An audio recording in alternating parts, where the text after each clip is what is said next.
Ang verse natin ngayong araw ay Jeremiah 29:11. Sapagkat alam ko ang mga plano ko para sa inyo, sabi ng Panginoon. Mga planong hindi ninyo ikasasama, kundi para sa inyong ikabubuti, ito'y mga planong magdudulot sa inyo ng kinabukasang puno ng pag-asa. Isang paalala na may magandang plano ang Diyos para sa bawat isa sa atin, kahit minsan ay hindi natin ito agad nakikita. Tayo po ay manalangin sa mga sandaling ito. Aming Diyos at Amang makapangyarihan sa lahat, lumalapit ako sa iyo ng may pasasalamat at pagpapakumbaba.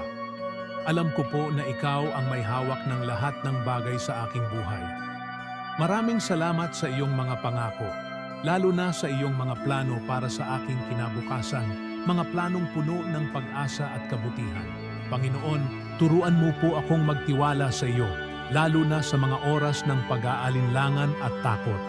Bigyan mo ako ng lakas ng loob na manampalataya na kahit hindi ko man nauunawaan ang lahat, ikaw ay patuloy na gumagawa ng mabuti sa aking buhay.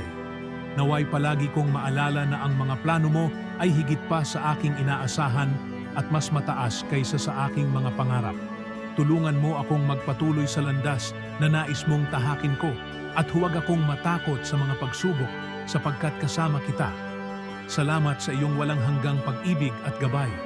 Ito ang aking dalangin sa pangalan ni Hesukristo. Amen. Naway ang panalangin na ito ay magbigay sa iyo ng kapanatagan at pag-asa habang nagtitiwala ka sa plano ng Diyos para sa iyong buhay.